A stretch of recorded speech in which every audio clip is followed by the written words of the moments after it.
I think that if you have a job, profession, a identity around something that has been consuming your life and you don't want to do that anymore, but you don't have anything to do, then you have a lot of time to spend and allowing your thoughts to spiral in a pretty negative direction. But when you have purpose, then you can allow yourself to spiral in a new direction upward, right? Like there's a new goal. Danica Patrick, welcome. Thank you. Hi. And, I had the pleasure of being on your podcast, and that felt a little weird for me because I was being interviewed by the legend, and I was like, oh, I got to be on her podcast. Like, I can't wait to have you on mine to share. Like, I think of not that there's a hierarchy to accomplishments, but I think, the accomplishments that you've made in the world have been profound. Aww. And yeah, and not just that, but I'm really curious. So one, to really dive into what helped drive that and what do you see as sort of the core tenets of your success, et cetera, but also how that continues to drive your life today and where that's driving you. And I don't even mean those as puns because those are awful. I'm a dad now, so I can do that, but totally, those are really bad. And they're applicable. So I like it. I like a little funny comments like that. I'm all good. That's a good question. And it's stuff that I spend a bit more time thinking about. And now that I'm a little older and, meet more people along the way and take on other jobs. And, I guess what I can say is that when I was young, I started racing go-karts when I was 10. And, I guess my dad pushed pretty hard. So I think that, having discipline, having a goal, and having it difficult. Like, I think that because my life was challenging and because I had to dig deep a lot, I think it conditioned me in life to know how to dig deep. And I think that's I think that's a really powerful tool. I mean, it has its downsides. Yeah. Like I've definitely had to address therapy and deal with like not being enough and, the whole dad. Yeah, exactly. Disappointing men, in general, as things sort of become more of a common theme as opposed to like just as a specific dad thing. But I'll take the downsides because like there was a season for when I didn't know any different, and now is a different one where I can still tap in and use that ability to get very focused and have a vision and a goal, and that work ethic, but then also know how to turn it off. Mostly because I know what the downside is. Like I pushed my body so hard for so long that it caught up to me. So yeah, so I think I've got a pretty good balance going on. I'm sure it can always be better, but it's a pretty good balance right now. But being, having a dad that really pushed me hard was probably a pretty powerful tool in doing what I did. But then I also entertain the idea about, and maybe these are things that cross your mind about, how do we become who we are? Was it predetermined? How much is predetermined before we came in? I look at, racing now, I'm like, holy crap, I did that. Like, I'm like, I did that. And it's hard. And I think about, what gifts we're given and what purpose we have in the long term.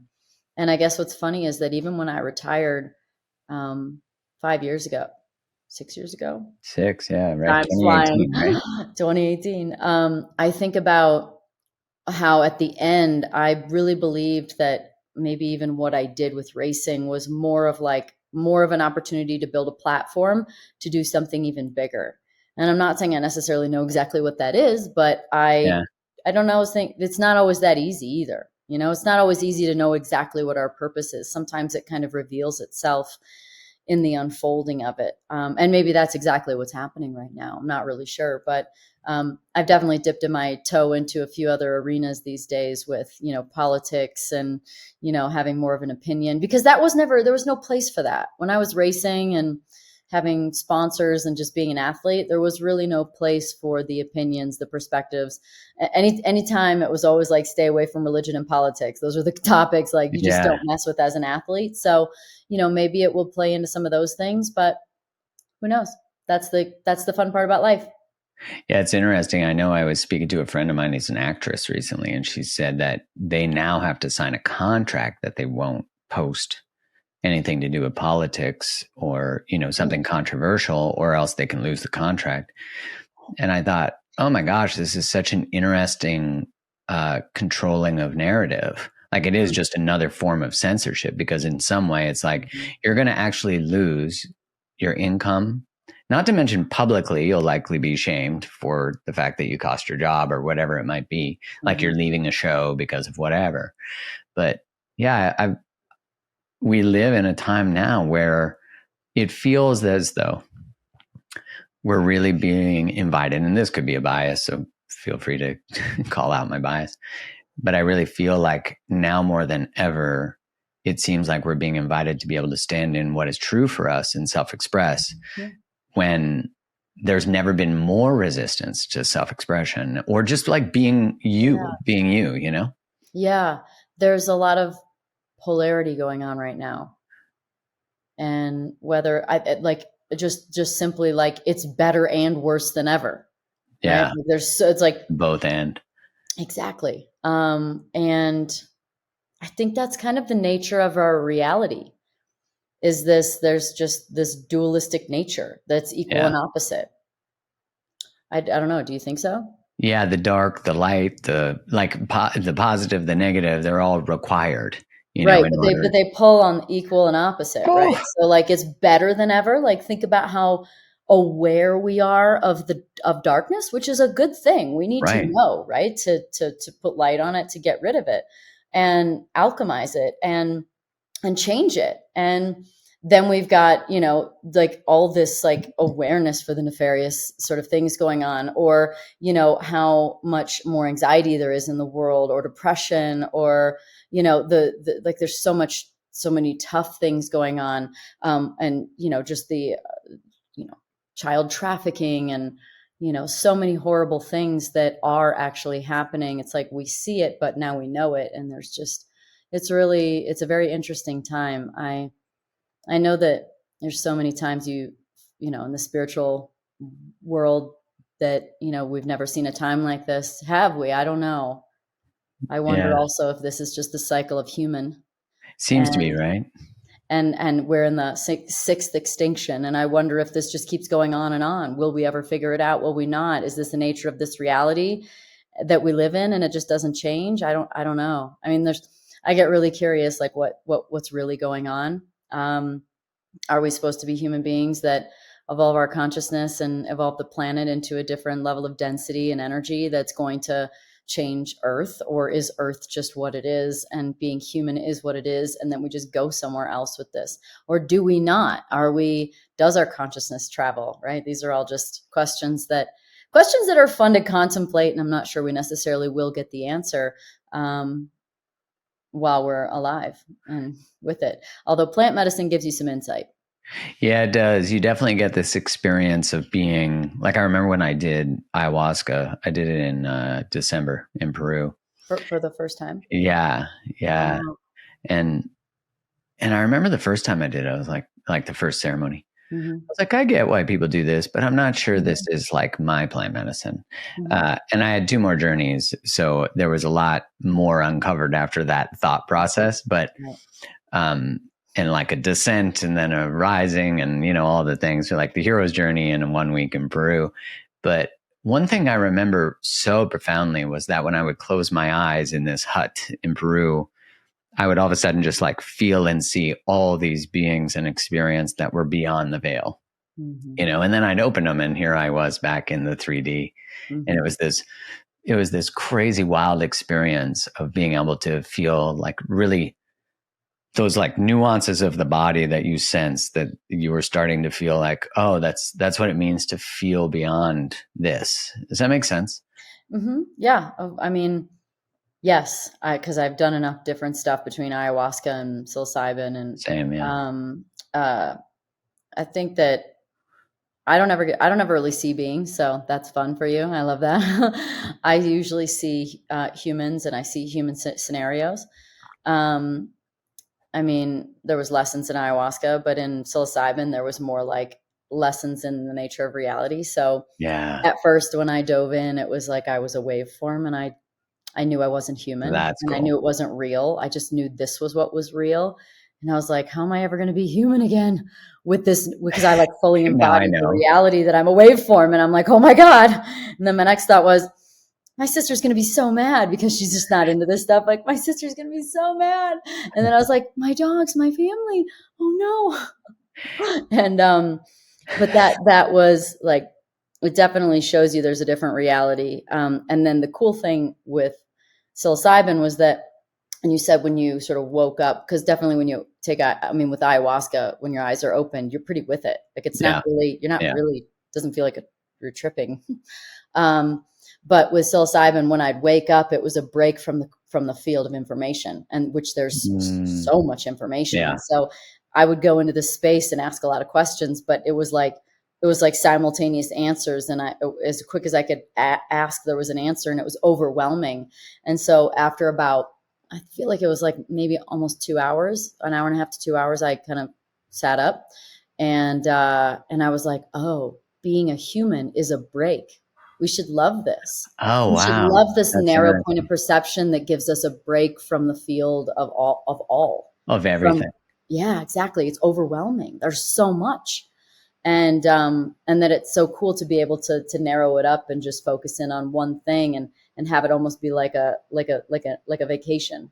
Yeah. That's interesting. Yeah, it was kind of interesting. That's what I thought of when you said that when you woke up, you're kind of with it. It's like, yeah, it narrows up your focus. You're now sitting in the room, right? I mean, even with like I've tried ketamine before, and like the injection Yeah. intravenous, The ketamine assisted intramuscular. therapy is legal now in the States. Yeah, yeah, yeah.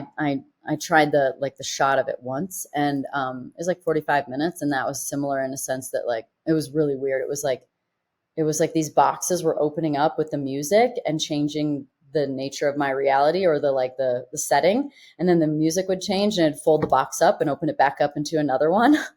But I was like felt so far away. I was like, am I even breathing? And I had to like just wake up enough that I could like look down at my arm, because I had a blindfold on, and like see my arm on the chair.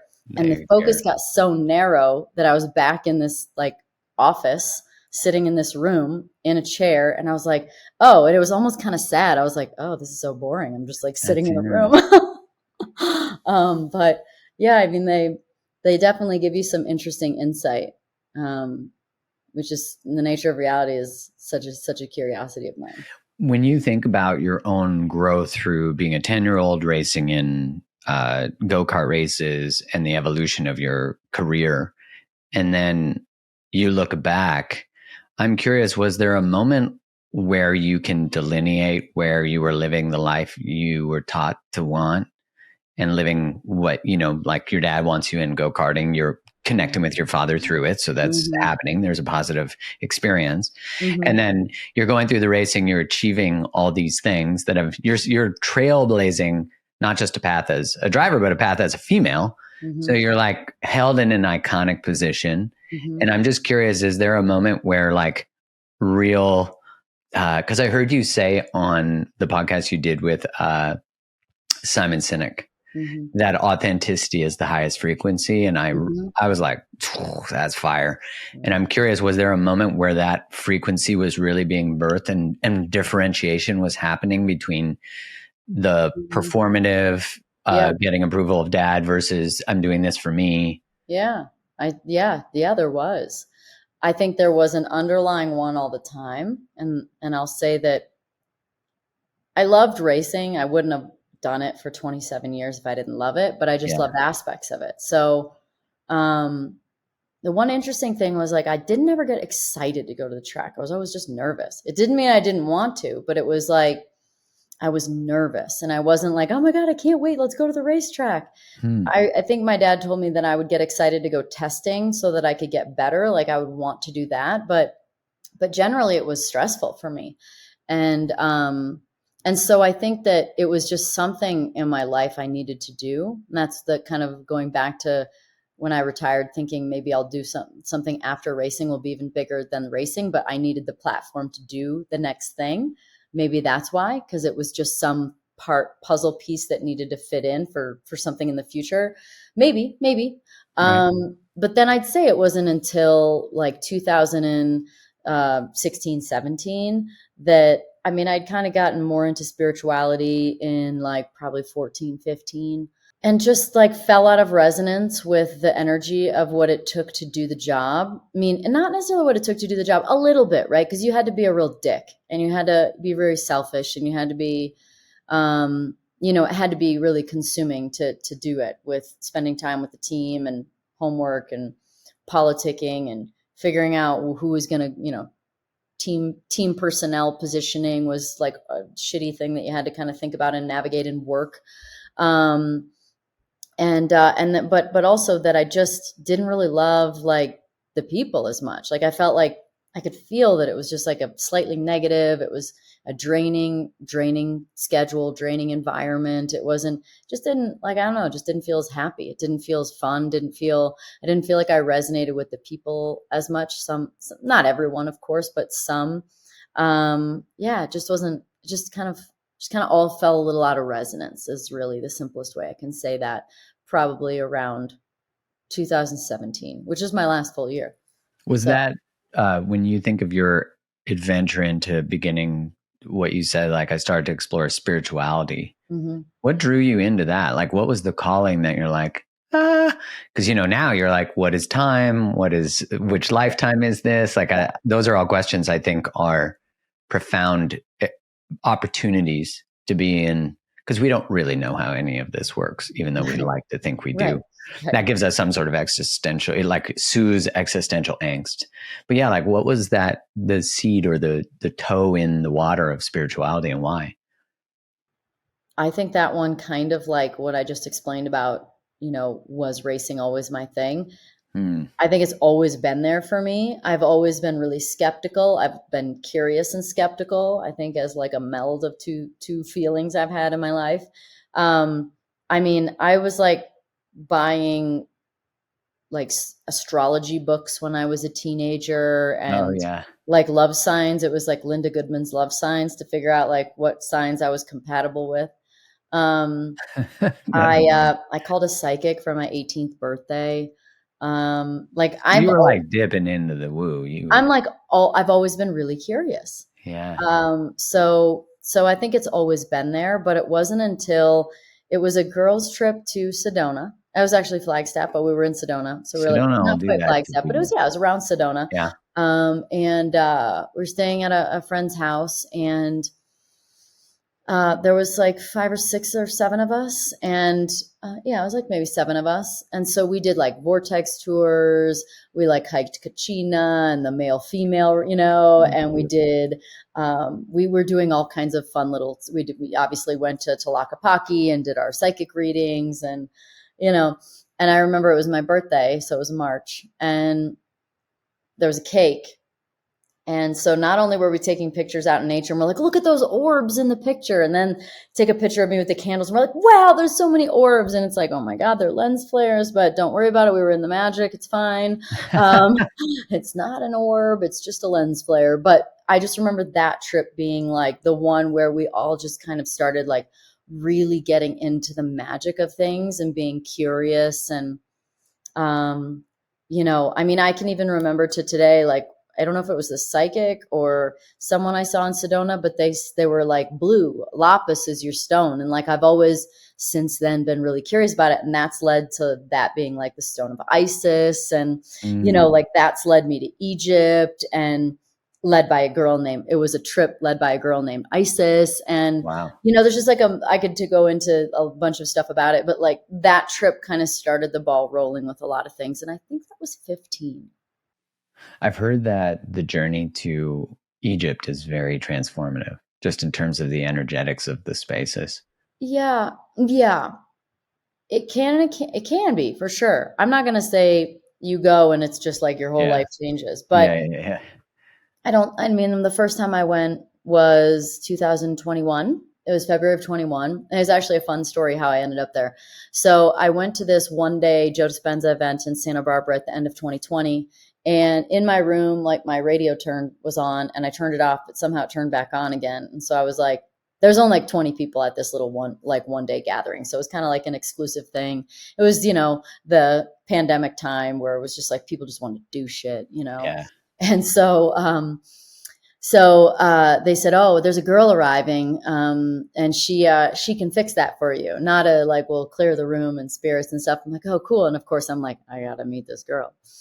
And so, anyway, I kind of feel like I can kind of do that too. So that was all fine. We went about our day, and I told Nada about it, and we ended up we laughed and did our meditation day with Joe. And he taught us this manifestation meditation, where you think about what you want, you write down a letter for it, and like put a little bubble around it, and then Like a letter, like the letter B or something. So like I wanted to go to Egypt, so I was like, "Ooh, I want to manifest a trip to Egypt." So I wrote an E, and then I put a little bubble around it, and then on one side you write 3 to 5 reasons why, and then on the other side of the letter 3 to 5 elevated emotions having accomplished it. And then at the end of the day, we do another meditation, and you go into those emotions, and you put yourself there. And so in the quantum field, there's no difference, and in your mind, there's no difference between actually being there and not being there. If you imagine it, and if you can viscerally embody it, which usually means you either start smiling, laughing, crying, heart rate goes up, body temperature goes up, something happens, right? There's a physiological reaction. Because you've actually put yourself in that environment and felt the overwhelming feelings that you were looking for. Because if you want something bad enough, they're probably pretty strong feelings. So I did that, and we went to dinner, and I didn't notice that Nada was actually just sitting next to me. So I was talking to my right, and she tapped me on the shoulder, and she was like, "Hey, I heard you're interested in Egypt." And I was like nobody knew we didn't talk about it. It was the end of the day. I'm like, holy crap. I'm like, "Do you know what I wrote down?" And she said, no, I don't. She's like, "But this girl over here said you guys were talking about Egypt." She goes, "Well, there's a trip in February if you want to go." And so this is 2 hours after the meditation. And I was like, oh my God. And I like yelled across the table to Joe. I'm like, "Joe, 2 hours. It took 2 hours. How fast this manifestation worked. Oh my God. So it was a pretty powerful. And then I ended up in Egypt, and the trip was really a pilgrimage for sure. It was a full 2 weeks, and I turned my phone off for more than that, but I never turned it on once in like almost 18 days. And how was that? It was fantastic. And I don't miss it at all. And as soon as I turned my phone on, I used it like normal. It wasn't like I like reset myself and all of a sudden I'm like, "Oh, I don't want this." It's just, I can do it. But when you don't have to, you don't. But it was great. Honestly, I really enjoyed not being on my phone. And then, so we went to the temples and went to a bunch of pyramids, but mostly temples. And we floated on the Nile on a, houseboat for 4 nights. And it was really cool. But at the end of it all, really what I came through with is just that we don't get it. We just don't get it. It's funny to even watch the people trying to tell you what's written on the walls with the hieroglyphs and the pictures, and when they don't even know how the wall was built. They're like, "This is what it says." It's like, is it? And how did they build the wall? And how did they make all these pictures look the same? It's like, there's just so much mystery and so much we don't understand and know. And so for me, I guess maybe it opened Pandora's box even bigger to go, holy shit, we really don't get it. But yeah, I mean, I went again actually in December. I went with Robert Edward Grant and a group of like 50 kind of influencers of sorts. So everyone was pretty powerful, and it actually was a beautiful trip too. We were only in pyramids for that one, but it was a cool trip too.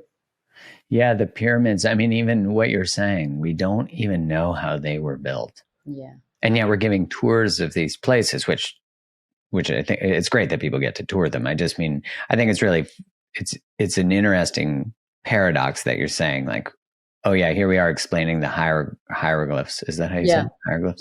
Yeah. And yet we don't even know how the thing was erected. Yeah. Which that to me is just like, have we had technologies that are beyond the technologies we know today? When we think of like extraterrestrial life, are we that? Like the idea that we're the only people in a solar system, again, is just more of that human ego, which is like, oh, we're the center of everything. Just like the way we treat animals, the way we treat like, because we have a prefrontal cortex, we must be superior to these other things that we say don't have any free will. They just operate on instinct. Meanwhile, my dog Ella can tell when there's a car coming up the road before you can ever see and hear it, right? Right. It's like, I don't have that skill. Right. Right. Exactly. And that'd be a pretty important skill for some things. That's when I think about even what you said earlier about the context of, how do we even begin to explore the journey? And some of us don't, but why am I here? Like, what am I here to do? Has having a child changed anything? Has it given you any sort of like prophetic insight or epiphany of some sort? Or has it changed your perspective or opened something up? That's a great question. I'd say the first thing was that experiencing my wife being pregnant and then birth really mammalianized me. Like there was this recognition that we're not beyond biology. Like in the delivery process, things could go wrong. And, Right. And that life was being born through her. Like my wife is a portal. What the fuck? Like that. That was hard and beautiful. Like just all the frameworks of the certainty we create through assumptions we make.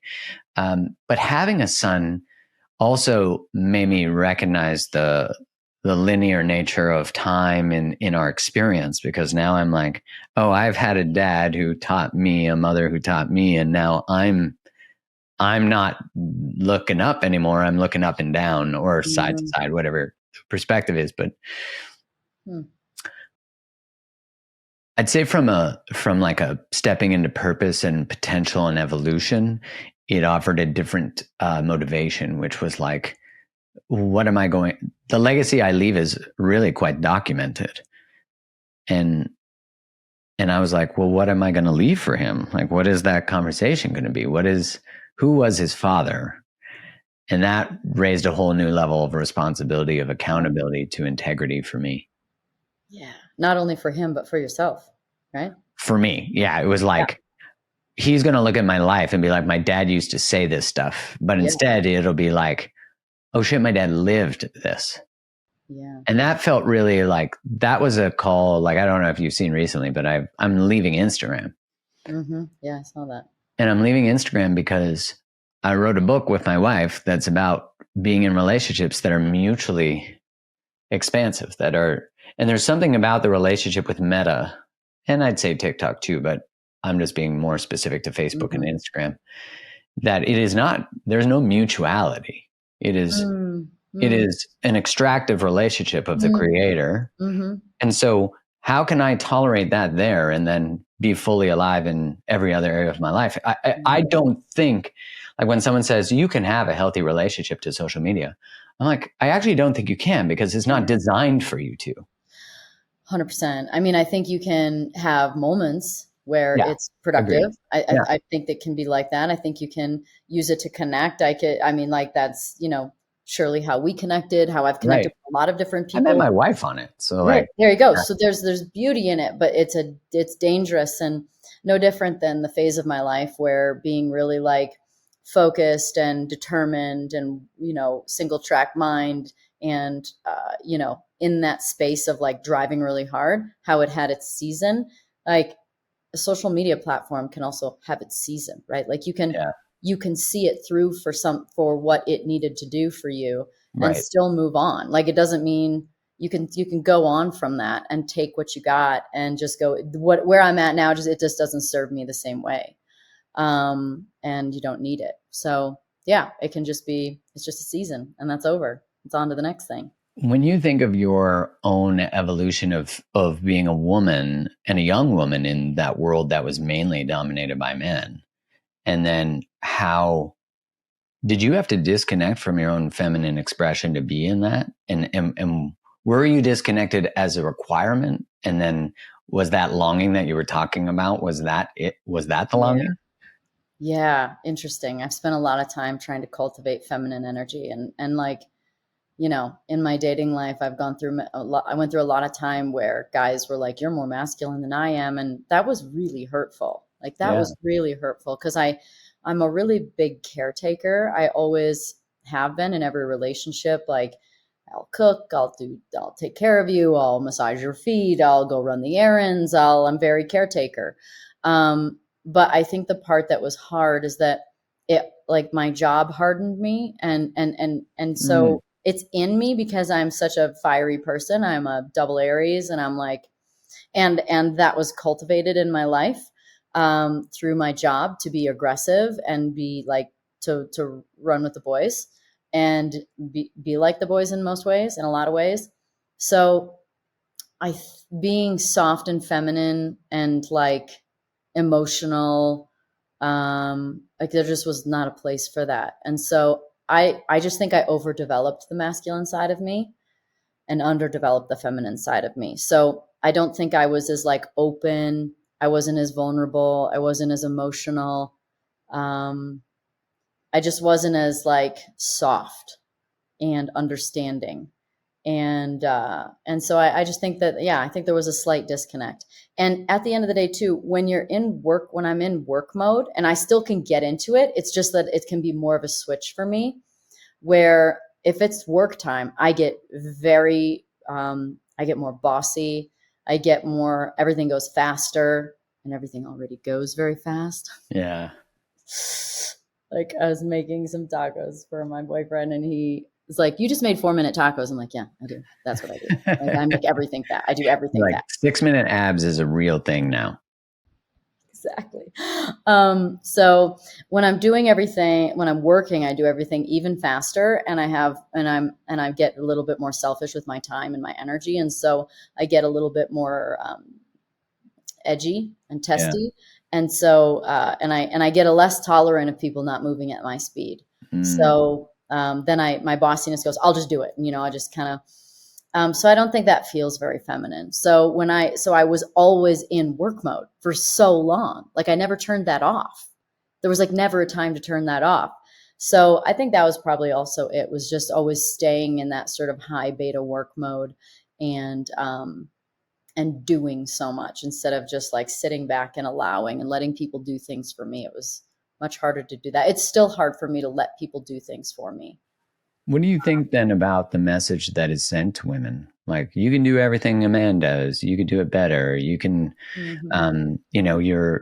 what were there were like books written, obviously in the like 80s, 90s, where it was like, hey, if you want to be successful as a woman, you basically have to become a man. Like, Yeah, and I I don't, these are obviously generalizations yeah, that I'm making. totally. I mean, I think that if we're going to be general, I think then that we live in a world of results and Mm-hmm. proof and evidence and data, and that is the masculine mind.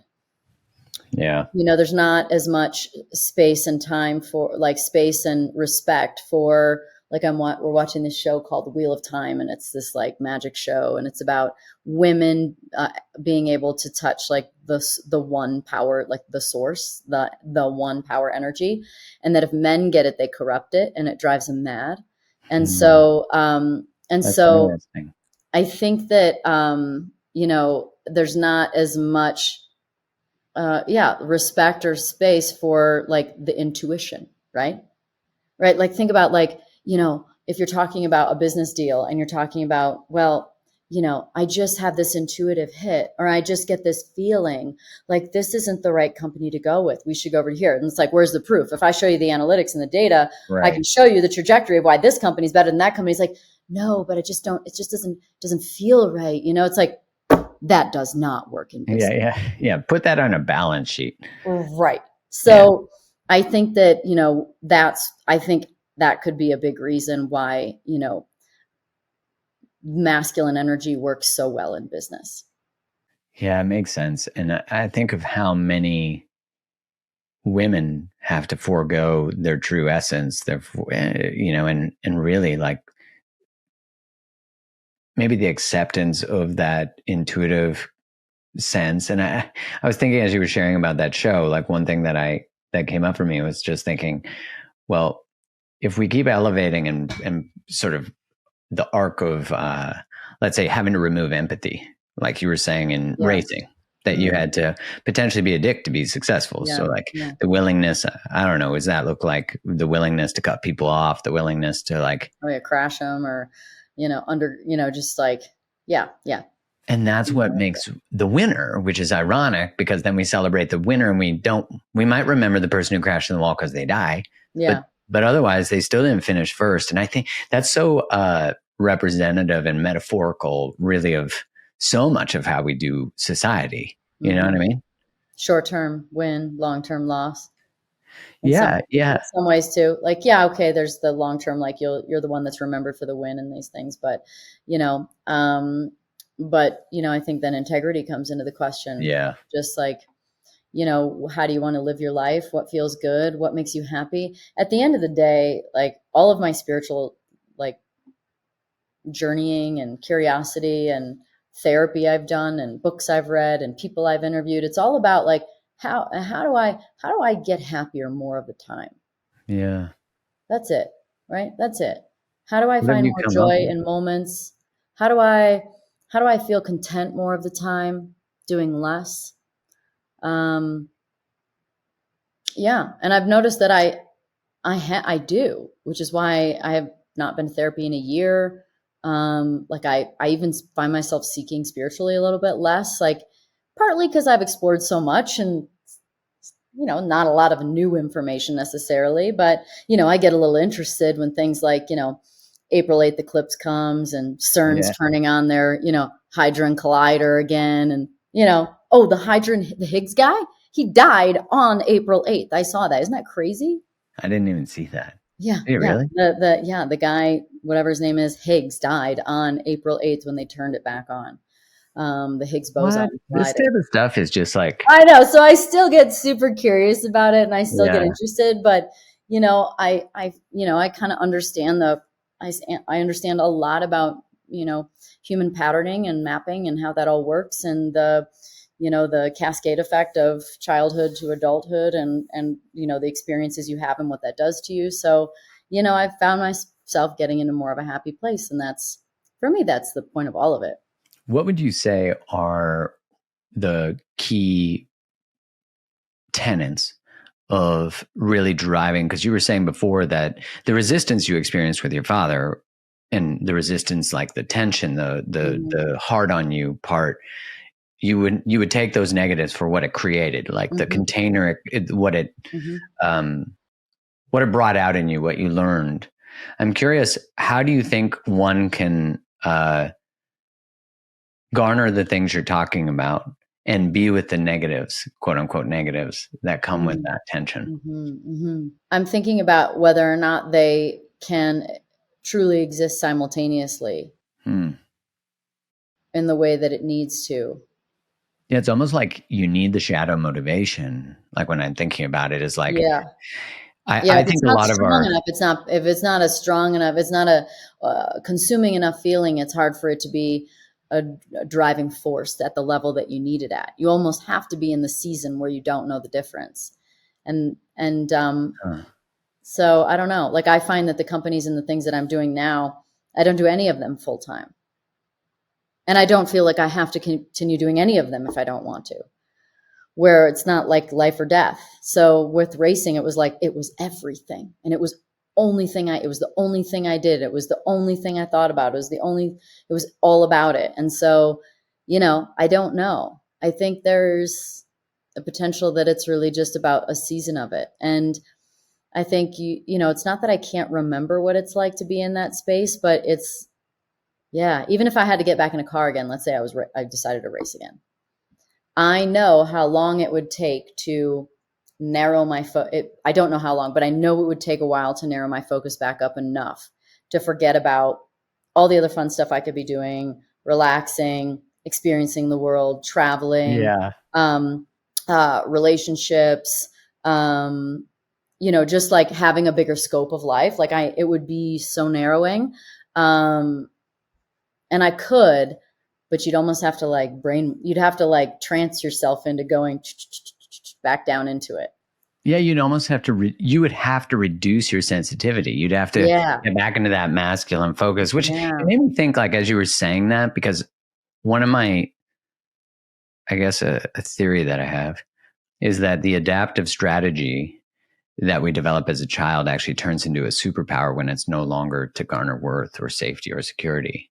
Interesting. Yeah. Yeah, that Huh. like when like if I had a natural predisposition to be in my family system to take care of people, which made me good at intuiting people, understanding their needs, systemizing Mm. their wants, etc. Uh-huh.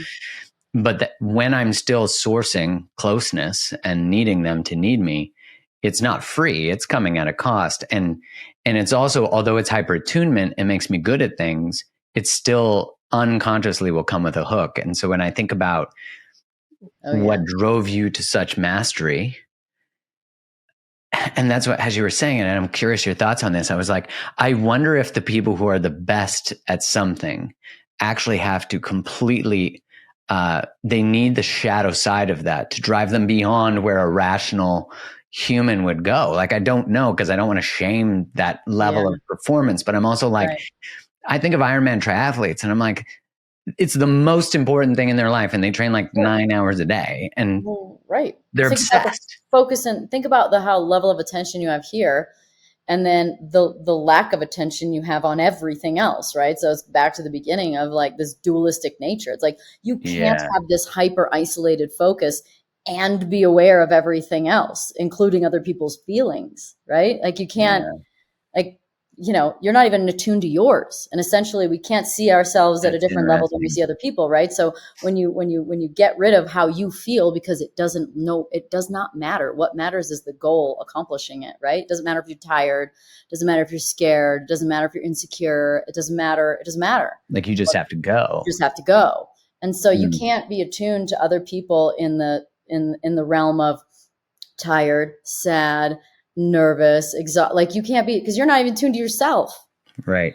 Because you're bypassing all your own Yeah, stops, which yeah, makes me think of like how that's such a focused form of narcissism. Like it really, yeah. because you're like, narcissism is a complete disconnection from self, but Sure, it's like, sure. wow, the We all are drive on of the that. scale.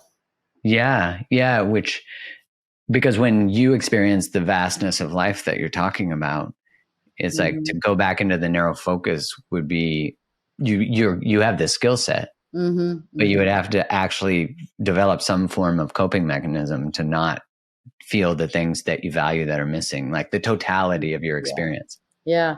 And let's not forget that, like, on the other end of the spectrum of narcissism feels a little more like might be codependency, but Yeah, agreed. that's not that much different That's a of what you're narcissism too. asking for. It's like, Right. I don't feel good unless you feel good. So if you don't feel good, like, I'm going to figure it out, but I need you to feel good for me. Right. Right? Just like I need you to feel, like a narcissist might need you to feel bad so they feel good.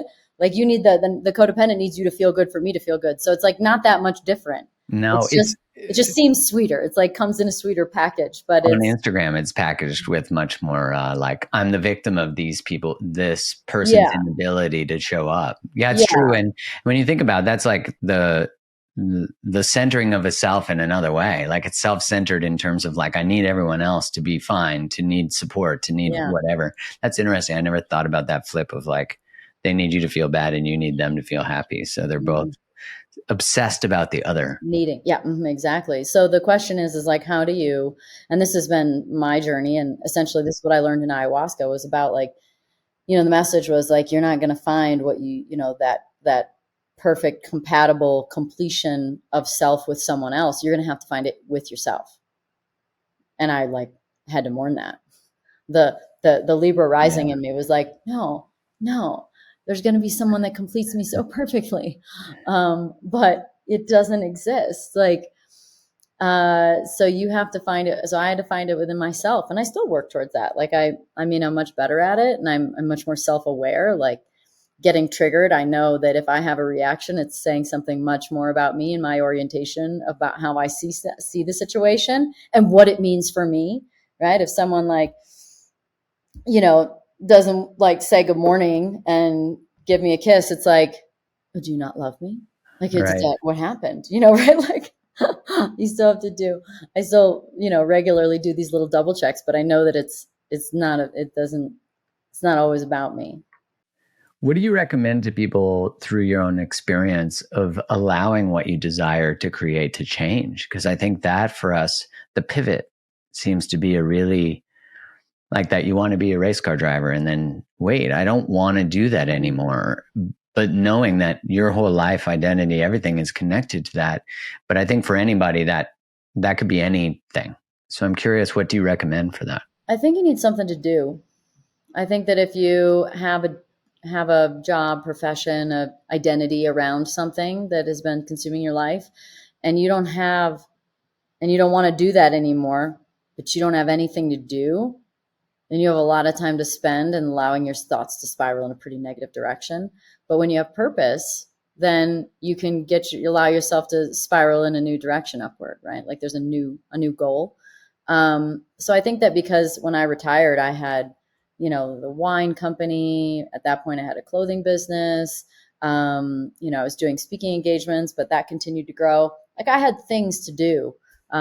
Race broadcasting started a little bit right away as soon as I retired too. So there was things to do. And I think that when someone retires and they have nothing else to do and no other hobbies that they've developed or interests or other businesses, I think ultimately the best thing that anyone could do is never retire, like never retire in their life. It doesn't mean everything's full time. Doesn't mean you have to work all the time, but have something, right? Have something that gives you purpose other than like where your next vacation could be. Cause that's not nearly as fulfilling as growing a business or selling something important for people or, I even think it might need to go beyond volunteering. I think, yes, that could be great, but I think having like actual work, but work you love and maybe not work that you want to do full time. And, so for me, I understand that if I did any one of them more, it would probably make me more money. I might not, maybe I wouldn't need as many personnel even, but I don't want to do that at the cost of my freedom to do what I want when I want. I don't want that. So I'm okay with not having the same, like financial outcome that I would if I did more. Like, I'm like, oh, that's cool. That's just like, I'm good with that. But I think that you should never retire. So I think really just having something to do is important. How do you think, or what do you recommend for people when they do the pivot that you're talking about, right? They start to step into some form of purpose. They want to take on a different thing, start different work that's more intentional. How do you recommend they deal with the fear of being with all the uncertainty, but also being with all the opinions of everybody else about what you're going to do now? It's hard because I didn't really ever care. I really don't care what people say. And I think I was like, that's another good thing from my career. How Is do you that develop that? people said so many shitty things to me and about me, and whether not a lot to my face, but whether it's in articles or on social media, people say horrible things. And so you end up getting a pretty high tolerance for what people opinions about you. And ultimately, I think the only time it hits where I can feel bad is if I know it might be kind of true. Right. So level of effort, execution, integrity in a situation, all that stuff. If I know that I kind of screwed up or I didn't try hard enough or whatever the situation may be, then what someone says gets to me. But otherwise it doesn't, because I'm just doing my best. It's everything I could have done. I tried my hardest. I thought what I did was fair. Like, so then I go, like I feel much less negative energy around it. And what the things that people say don't matter. So I think, everything I go into, though, I do go into it with a high level of execution. Like the hardest thing for me is to say yes to something new, because I'm saying yes to the totality of the effort that needs to be put in to do it right. Like even like tracking back to when I retired, I was asked to host the ESPYs, and it took me a while to say yes, because I was like, I had to agree to the total volume of work it would take for me to feel comfortable on stage giving like an 8-minute opening monologue by myself. Like I was like, I'm not a comedian. I'm not a dancer. I am not a singer. I am not, like, I don't even know. So I was saying yes to the totality of it. So, but that's just a unique feature about me. I don't just like blindly say yes. I kind of have an idea of what I'm stepping into, and that knowing that the idea of what I'm stepping into means that I will do everything I can to do it really, really well, including like make dinner for a group, right? Or say yes to hosting the ESPYs, like whatever it is, I'm going to do it really well to the furthest of my extent. And that's why I think that when people say things, I don't feel so bad. Developing that level of the differentiation you said, which is knowing yourself and how you're showing up so well that you're able to separate the critic from the recognition. Because, if you don't show up to your fullest, or you could have been more compassionate, or you could have da da da da da. Although on the internet now, you can disappoint everybody. Everybody is disappointed about fucking everything. Oh yeah. Yeah, opinions are like assholes, and everybody's got one, Fuck, I'll come back to a thought I have about that based on what you said earlier about resilience. But I am curious. I know you're very dedicated to fitness, to mental health, to like your own drive and rituals. What are some rituals that you think are non-negotiable for people who do want to step and stay in purpose and be in integrity? Yeah, good. I like that question, because I don't think the answer will be exactly maybe what everyone would think, but I think it's hard to treat people at a level higher than what we treat ourselves. So I think that just simply like taking time for yourself with fitness and working out is a really positive thing to do for yourself. It's somewhat selfish, right? Because you're doing something alone, but it's easier to serve from that full cup, when you treat yourself like that. You also have a lot more tolerance for other people when they're doing things that they need to do to treat themselves well. I think that food falls under that same category. I think that, putting some effort into the quality of it. I'm a total believer in like taking care of your body now so that you don't have to do as much later. But I think it's a form of self-respect to take care of yourself and eat well and, drink water and, do really healthy things. I also think it's equally healthy to do certain things that might not be perceived as being as healthy, whether it's like drinking wine or having a meal that feels like a little bit more lavish or extravagant or less healthy, because there's a mental health aspect to it. Like if you can relax and if you can enjoy and you laugh more and like you're just in the moment and you're flowing with a group of people and, like there's definitely a mental health aspect for it. But I also think that, the power of prayer is really big. It's been quite a while now that I've been pretty consistent about, before I go to sleep, I say all the things that I'm really grateful for and then ask for the things that I want. And a lot of times it's a laundry list of people that I want to be healthy. And some other things. Like I'm not afraid to ask for anything. But I think that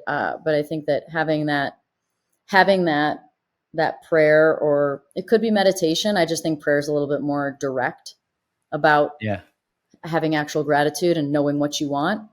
Knowing what you want isn't that easy.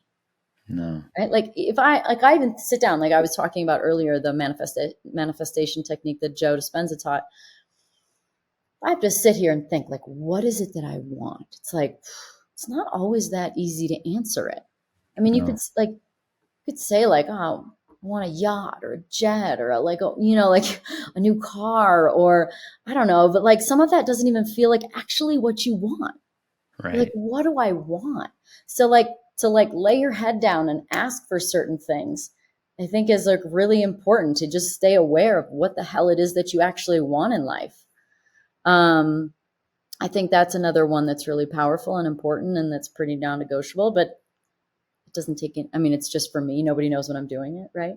I mean, I think those are some just like core tenets, like take care of your body and take care of your mind, be grateful, and know what you want.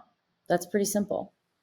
Let's not make it overwhelming, right? Let's not make it overwhelming with like, I do 90 minutes of this and then I do that and then I make sure and every quarter and I do that. It's like, and I also think that, if we're talking about some of the most powerful things that I've done in my life that have given me a lot of really interesting insight and direction, the journeys, whether it's ayahuasca or psilocybin or things like that, like, I think being honest about it, like when it calls you, I think can be really powerful. I would never tell anyone to go do it unless it called them.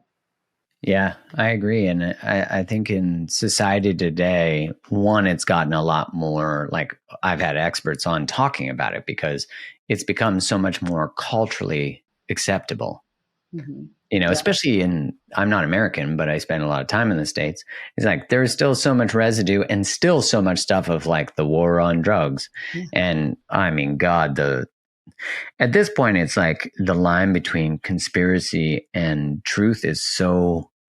That's why the term conspiracy theorist I just find so demeaning or diminishing of so many things that have been true. Not to say that there aren't conspiracies, of course, but to start associating far crazy, everyone's a lizard, which that could be true. I don't know that that's not true. But am I going to spend my time even thinking about that versus, you know, is a more reliable or possible one of like, do they actually spray stuff into the atmosphere? Mm-hmm. Again, everyone is dismissed for that, even though there are actual government departments that are in charge of that. News reports on it. There's so much information and evidence. It's almost like, to me, like the alien stuff. It's like there's so much like footage and sightings and reports and like secret information that it's like, you know, when experts say, where's the proof? It's like you're gaslighting me. What do you mean? Feels like 1984, where I think it's like one of the famous lines from it is like, that was their final and greatest command was to ignore what the eyes and ears could see and hear. And that was like, and I feel like I was reading a report today that the level of trust that people have in government in the West, so Canada, US, places like that, UK, in their government and in their media is at an all-time low. That doesn't shock me. What shocks me is when people are like, oh, I saw on blah, blah, blah news network, they said what you're saying, or the fact checker disproved what you said. And I'm like, oh my God, so many fact checkers in hindsight are so wrong. It just, I think the fact checkers. Right, exactly. Who are they funded by? But that's the thing is, it causes. Elon did with Twitter. He's fired 75% of the staff because they were actually just like controlling the narratives and the word, like what was able to be put on, right? Like that's kind of what he admitted, basically. Yeah, and I think too, what's fascinating about things like the Twitter files is there is actual evidence that there was censorship of truthful information, and I just think like when a government or when news says we're not going to tell you the truth about something because we're afraid of how it might impact you, it's codependency. It's infantilizing the people, saying we don't trust that you can hold this, so we're going to take care of you. How noble of you. I don't want you to do that for me. Wow, you're giving them a lot of credit by saying that it's to protect us. Well, yeah, it's right. That's the to protect idea. Themselves from getting fired. Exactly. Because if they allow it on there, they're like, who let this on there? Who's, you're not following the narrative. Like, you know, like there's, you know, Sage Steele, she's worked at ESPN for a long time until last year. And she just like, you know, she said that she, you know, the narratives were controlled and like the things that she said she wasn't able to say what she wanted. And, you know, like you get fired if you stop doing what you're told to do. So right, like the contract of that actress who's like, you can't say exactly. anything. Exactly. Yeah. I just thought like, am I crazy? Because I've never seen this many athletes fall and have heart attacks. Like that's never been a thing. And when the healthiest people in the world are dropping dead. Yeah, I'm sure that someone listening to this is going to be like, here goes the conspiracy theorist. Because to me, I'm like, wait, am I crazy? I've been alive for 45 years. Till the last 3 years, this has not been a thing. Sudden death was not an actual disease. Right. That's sudden death. All of a sudden, myocarditis is the largest conversation and all. And we're like, oh, it can't be the one thing that we don't want it to be. But I think what this all speaks to is how humans have a really hard time being with existential truths, like things that threaten our lives and certainty. Mm-hmm.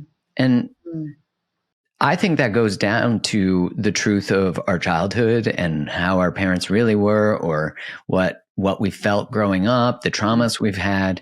When we can't be with those types of truths, we can't be with really any truths. And to hold cognitive dissonance, like when we think about something that becomes more and more real, or something that the evidence mounts more and more up for, or more and more evidence comes forward about, that we have maybe structured in our survival pattern to deny the evidence, right? To deny the family system had the alcoholic parent or the molester uncle or the narcissistic mother. So we all learn these adaptive strategies to not look at the elephant in the room. And then the family shames the one person who says, hey, what about this thing that's causing us all this challenge? And I think about that in the context of what goes on culturally, where we're like, a small group is like, hey, did you see this? This isn't true. And everyone goes, shut the fuck up, get back in line. Because if you start pointing to that, we're going to have to deal with something we're uncomfortable dealing with. That makes sense? Yeah. I think what's interesting is that, like, if we're using, the hopeful outcome was the same for everyone. Everyone wanted to be healthy, right? Everyone wanted to live. Everyone wanted to be healthy. And it shows just how powerful programming and perception can be, and also community. So depending on where you at, where there was like, it was like, there was like pods of like how people reacted to the situation and their belief systems. And so there's also like a deep yearning to belong and to be in community. So whether it's like with the people at work or if you're with your family. So like belonging is really important. So that, I think, is another layer of what sort of shifted people into one group or another of how they felt about it all.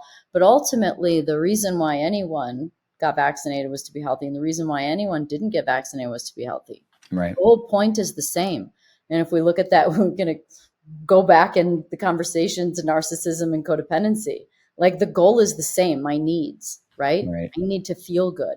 And they're accomplished in different ways. Right? We're all more alike than we are different. We just don't all get there the same way. Yeah, I was saying to a friend who we were in different belief systems about what was going on. And two things happened. One, I said, well, listen, I really respect your perspective. And they said, I don't respect yours. And I was like, okay, well, then we're not even able to have a dialogue. Yeah, that's crazy. Yeah. Right. And the second thing I said was, listen, we're orienting around the same values. We're just orienting around them differently. And you've moralized the way I'm orienting as being immoral and yours being moral. So there's an altruism and a righteousness to yours, which excludes mine, which I don't blame an individual for that when the public health and politicians and media messaging was, this person is bad and immoral and going to kill people if they don't do this thing. Mm-hmm. So, it's like we then go do the thing because we feel shame or guilt and they've weaponized belonging. And so I go do this thing and now I need you to do it too, because I've compromised. Perhaps there's an experience. This isn't going to be true for everybody. So I'm not saying it is. We can, from an authentic place, desire to get injected or do whatever. But it's like, if I felt manipulated, if I felt like my job was on the line, my family was on the line, I couldn't go to Christmas, I couldn't travel, especially in Canada, that was true. It's like, and then I got it, but I had to compromise my own integrity, my own body, my own choice. I'm going to want you to do it. Yeah. Because then it validates how hard this was for me. Yeah, exactly. And my choice and my decision, because we always have a decision. Right. There's always a way out. And I think that's where it gets a little spiritual and a little bit more intuitive of what's going on. Is like, maybe the universe is pushing you in a new direction. If you don't agree with this, maybe that's not the job for you. Maybe these aren't the friends for you. Maybe these, you know what I mean? If you can't, you know what I mean? I think that it really was a place where it could have shifted people into a new place. And so it's, I'm not saying that's factual. I'm just saying there's an opportunity to take a different path. You don't ever have to do anything. Well, I think the last 3 to 4 years has really awakened people to ask these types of questions. Like I said, the level of trust has dropped by the average person. This wasn't like a specific census to a specific group of dark web Twitter people. This was like the general population sampled in different countries. Yeah. And so it shows you that the average person, even the adoption of the booster was so small this last fall that it shows you that the average person is actually, even though they might be publicly not saying something, they're no longer buying into a lot of stuff. And what I was going to ask earlier, which I thought was really interesting about how you said like the shadow side of the experience you had in childhood was what drove you. And I thought, we're in such a safety oriented culture now, like safetyism, like they closed schools on the day of the eclipse for fear of kids. Right. when I was a kid, if there was an eclipse, you were like told to look through this little paper, like, Yeah, that you make boxes at school for the, like right. it's a project. But now we're protecting people from everything, including speech they might not like, even if that speech is true. So I'm curious, how much do you think that safetyism is actually causing people to not grow and expand and actually step into their potential? Like, by protecting people, are we actually protecting them? I think that people's deep need and want in life and in relationship is to feel safe. And there's been so much that's been put out there to make you fear being safe, like to make you scared that you're not. Right. So Mm. the more that we watch the news and read all the information about how scary it is out there, the more that we think we need help with that. Right. I can't possibly handle that myself. And so, yeah, I mean, I stopped watching the news probably 6 years ago. Yeah. So, it's only in the last 6 months, 8 months that I've started watching some political information, not news, but because I don't know if any of the news sources are, I don't know if any of them aren't biased. I think they all are biased. And so it would require you to watch all of it to get a healthy example of what's really going on. Or maybe at least see both sides, possibly, if that's even a thing to do through, Yeah. program news, but, through more digital platform, YouTube, people with podcasts and talk shows that are promoted, that are put on different platforms. But I think that, I think we do want to be safe. And the more you believe that you're not, the more things you're going to need to feel safe. Yeah. And the idea of speech and free speech is such a core tenet of American culture.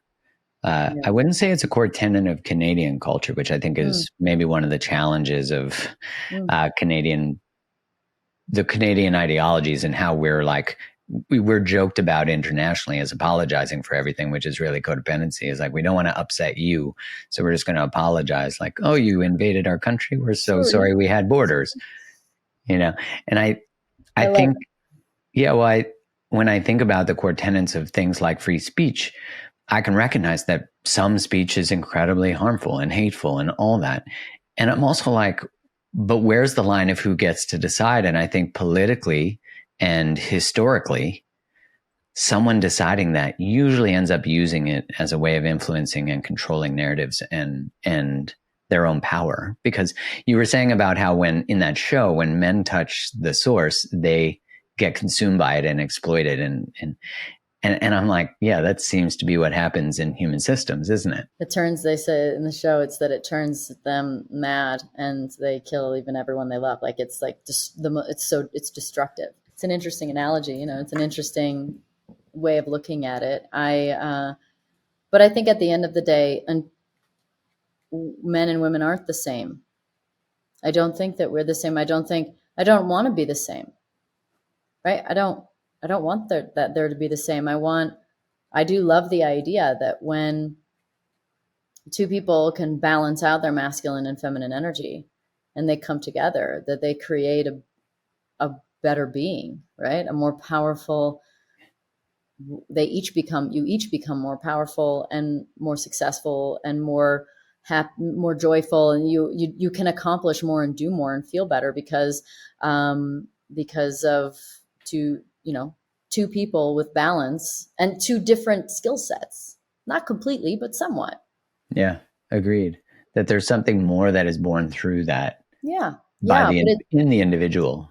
Right. But it takes, and so if we're looking at a macro level, we have to look at that we're different, but we need to respect each other's skill sets so that we can say, like, let's say in business, I respect that intuition. You know what? You've been right a couple times before. I'm going to go with that. Right. Like you can say to someone who might look at business through a different lens, not the analytics data and how everything goes. You can go, okay, I think, you know what, I'm going to go with your gut. You're very sharp. You're really intuitive. And then over here, you can respect that a man might be able to execute something else at a higher level, be a little bit more better about, keeping the team in line, holding people accountable, whatever this thing is. I'm kind of making some generalities, but if you did that, we'd all be able to accomplish more. We're not exactly the same. No, and it's this desire to make us homogenous that I think is like it's an interesting desire, and I think culturally we're having a lot of conversations about it that are uh, like the majority of mental health professionals I know have opinions on it, but don't share them because they're afraid of being canceled. Like You what? know, like opinions about gender and kids being, taking hormone therapy. That some of them have stopped even having practices because they don't want to deal with it anymore. And I'm like, that's a very interesting, like, I'm all for people feeling accepted for who they are and wanting to self-express. Yeah. And I'm like, we also need to be mindful of evidence and the impact of the choices that we're making, and especially on children. I think that the question I have is what's creating the confusion within the individuals, within the young individuals. Yeah, I agree. That's the question. Is it true? Is it just people being more honest, or is it drinking out of plastic bottles instead of glass bottles too much in your life? Is it, I mean, there's like, I think it's I don't know if it was somewhere in some other country, they successfully turned a fish from a male into a female completely Yeah, through yeah, like I've a seen certain that chemical. through the Like, endocrine disruptors, right? so, what is it about the food that we eat, the air that we breathe, the things that we drink that um, is that affecting hormones of young people and creating true confusion? Like, it's real, right? If you take a Yeah, fish and turn it from a male to a female, like that happened. right.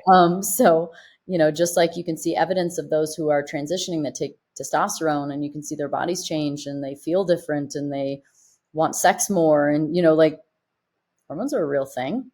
Right. What's creating this confusion in the first place? I think those are important questions that need to be asked in a way that aren't immediately shut down as being phobic, Yeah. And because I think that truly I think people are actually like gay or straight. Like, I do think that, I just think it's a little bit more from the beginning. I don't think it necessarily evolves over time. I think some people are born like that.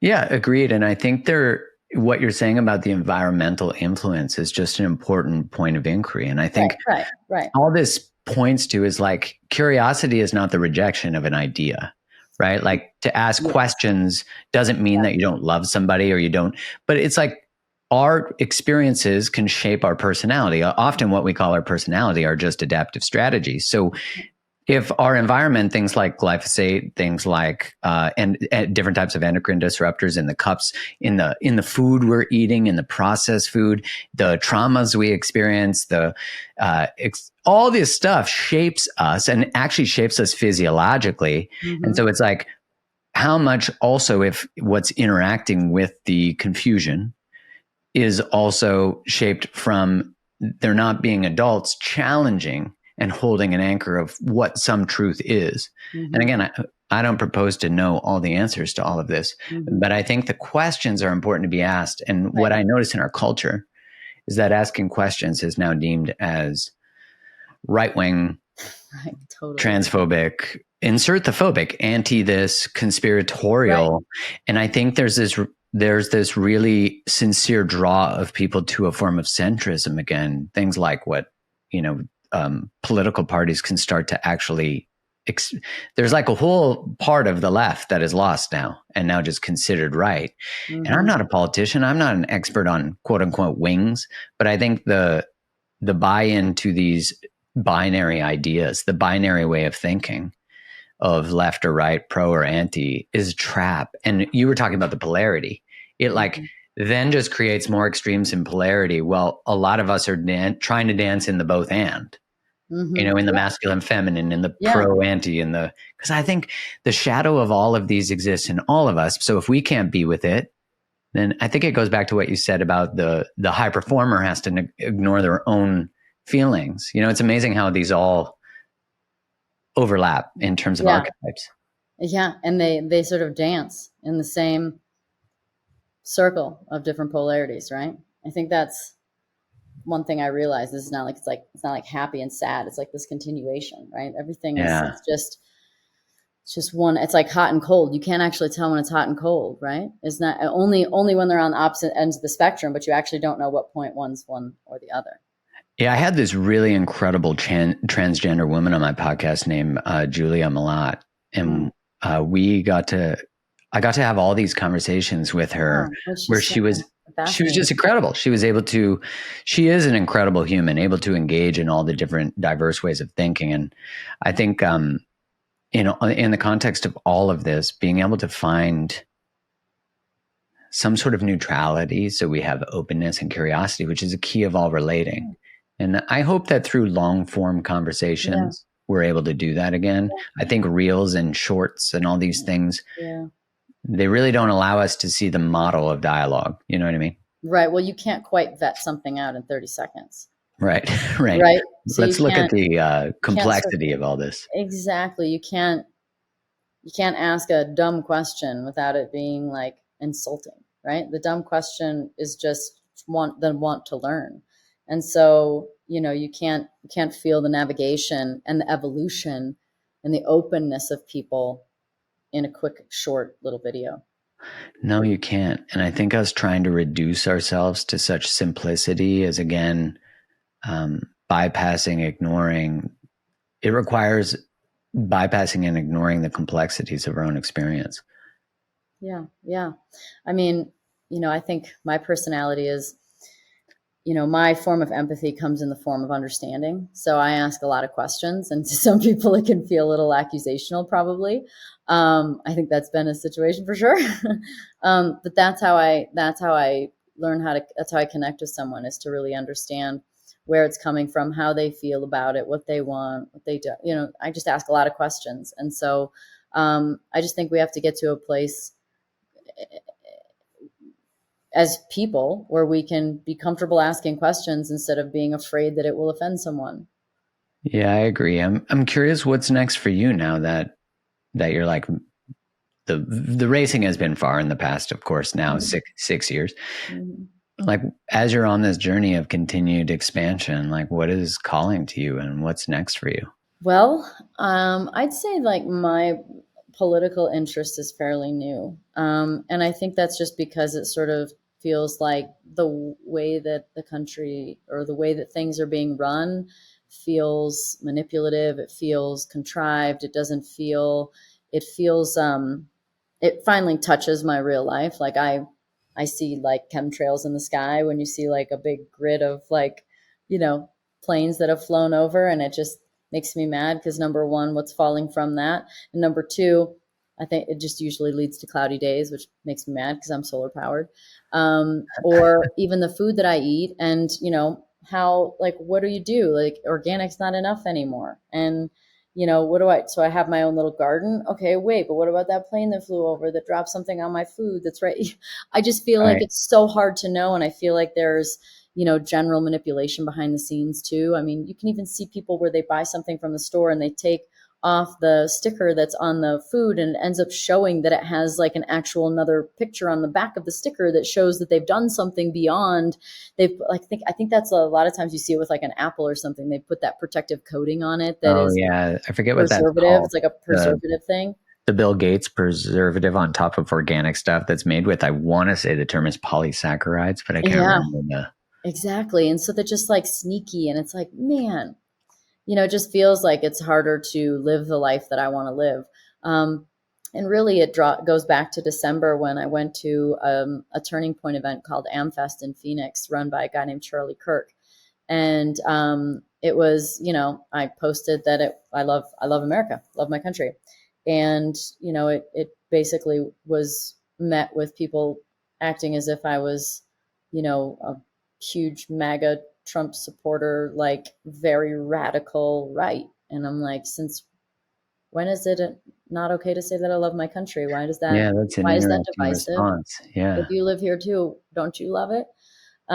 So anyway, I think that kind of motivated me, and I've always stayed really clear because I really like have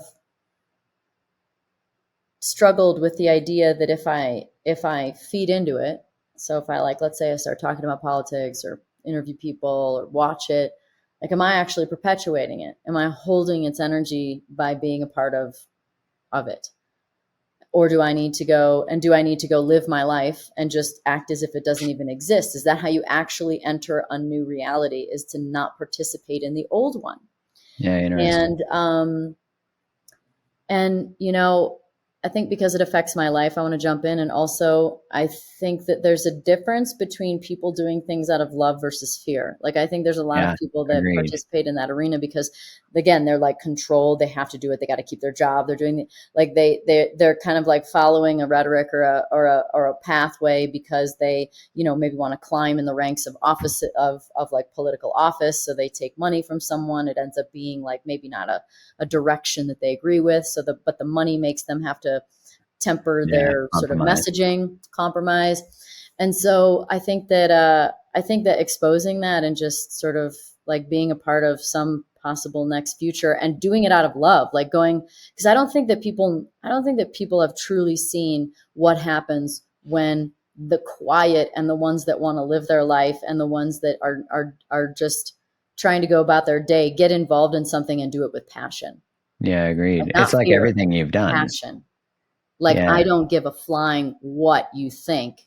Like, this is what I believe. And when you have such conviction, you also can't be hurt by the words anymore, right? You just like, yourself and you believe in this one thing and you have integrity behind it and you know why. And I don't think that people know how powerful that force of human beings are that are coming through, that are trying to make a difference, so that the the country we live in, at least hopefully the world that we live in, can be a more harmonious, less dictatorship or controlled or manipulated reality that we live in. It's like, how do we enter that place where we're all more happy and we all get along better?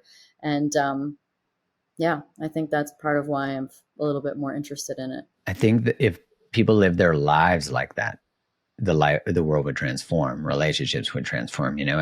I've been really talking a lot about the differentiation between being self-centered and living a life centered from yourself. Yeah.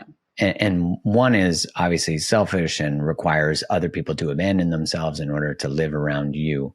But a life centered in a self, it also honors a life centered in someone else. Like, if I live centered from my values and my integrity, I will love that you live centered from your values and Even if it's integrity, different.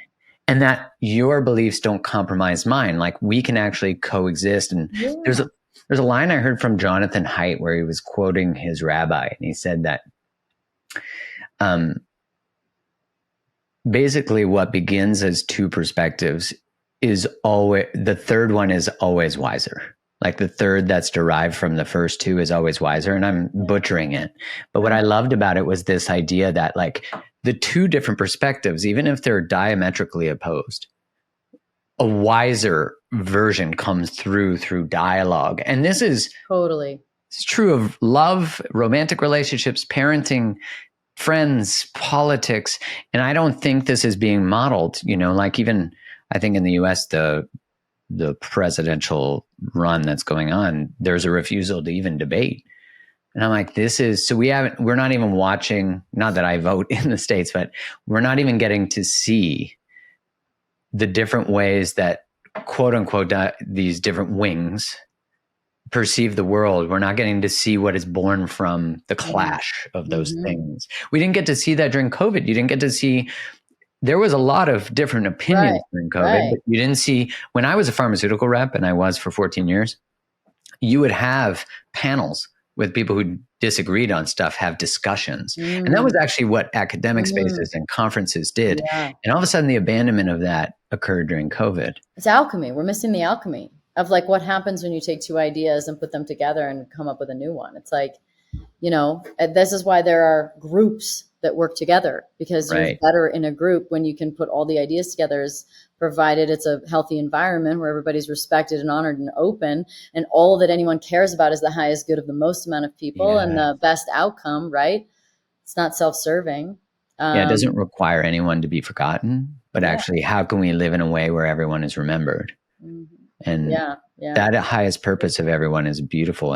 So are you passively announcing a run for Senate? Is this- What's funny is that earlier in the year, Bobby Kennedy did talk to someone on his team and said, she should run for Congress in Arizona.